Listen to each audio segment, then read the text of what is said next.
Le changement climatique, ce n'est plus une vague menace lointaine. Pour une agro-entreprise, c'est devenu une réalité financière. Et ça peut aller très vite. Un seul gros coup de chaud, une inondation, et c'est toute la trésorerie qui peut s'évaporer et les portes du crédit qui se ferment. Alors, voilà notre parcours. On va d'abord voir comment la météo tape directement dans le portefeuille. Puis, on va passer de l'autre côté du bureau, comment les prêteurs analysent ce nouveau risque. Et enfin, le plus important, on verra comment transformer ce défi en une vraie stratégie pour devenir plus solide et au final, débloquer des financements. Ok, rentrons dans le vif du sujet. Ici, on ne va pas parler de la banquise, non, on va parler de la manière très concrète dont quelques millimètres de pluie en moins ou quelques degrés en trop se transforment en euros sonnants et trébuchants sur un bilan d'entreprise. C'est la question centrale en fait. Un événement météo, qu'il s'agisse d'une inondation ou d'une sécheresse, ne reste jamais juste un problème dans les champs. Il déclenche une véritable cascade d'effets qui finit par frapper directement le compte en banque. C'est cette réaction en chaîne qui est fascinante. Tout part d'un stress climatique, ça c'est le premier domino. Il tombe et entraîne un stress opérationnel. Les récoltes perdues, la logistique bloquée.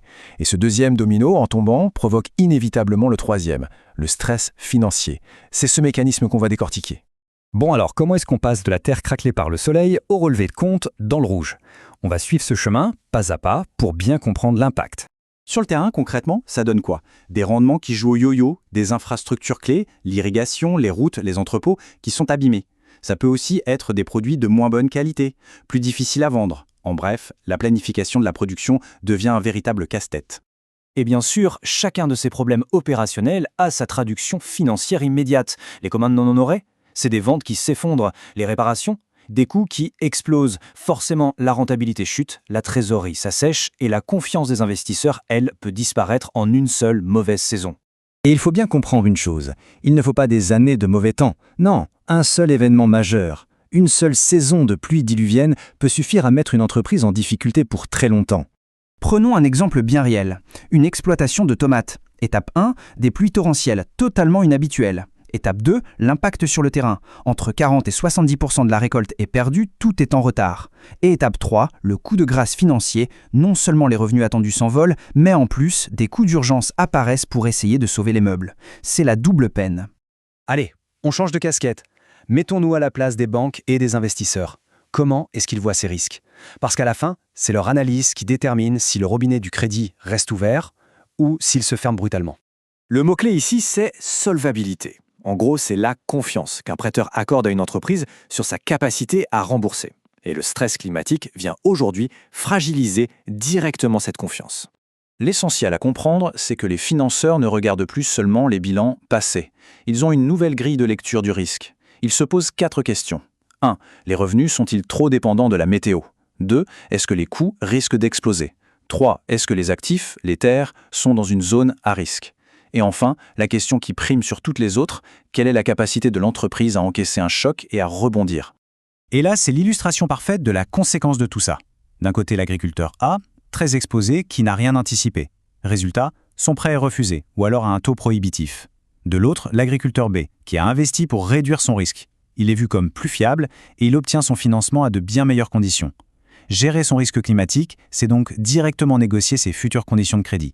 Bon, le constat est clair, mais attention, ce n'est pas une fatalité, loin de là. On a analysé le risque, maintenant passons à la construction de la solution. Comment on fait pour transformer cette vulnérabilité en un avantage financier? La clé, c'est le mot résilience. La résilience climatique, ce n'est pas seulement survivre à une crise, c'est la capacité de continuer à fonctionner et à générer des revenus, même quand ça secoue. C'est une véritable stratégie pour assurer sa stabilité. Et être résilient, ça paye, vraiment, sur 2 tableaux. D'abord, la performance de l'entreprise s'améliore, les rendements sont plus stables, les marges meilleures, et logiquement, la performance financière suit, la trésorerie est plus forte. Le résultat final, l'entreprise devient un bien meilleur partenaire pour les prêteurs.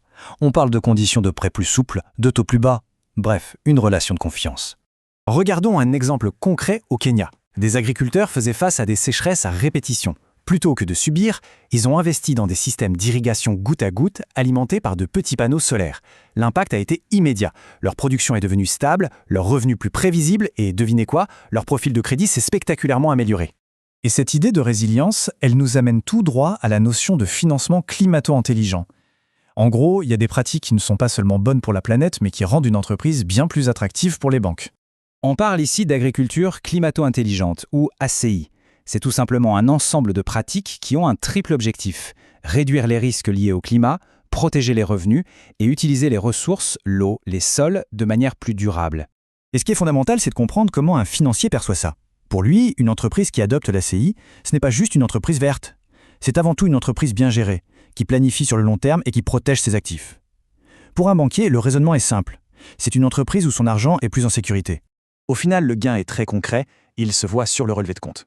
Adopter ces pratiques, ça augmente les chances d'obtenir un prêt, ça donne accès à des fonds spécialisés dans la finance verte, ça peut même rendre éligible à des subventions, et surtout ça ouvre la porte à de meilleures conditions de financement et à des partenariats durables.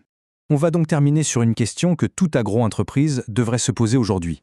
Parmi tous les changements possibles, quel est cet unique investissement ou cette nouvelle pratique qui pourrait non seulement la protéger des chocs à venir, mais aussi la transformer en un partenaire de choix, plus solide et plus attractif pour les financeurs? La réponse à cette question, c'est la clé d'un avenir plus serein.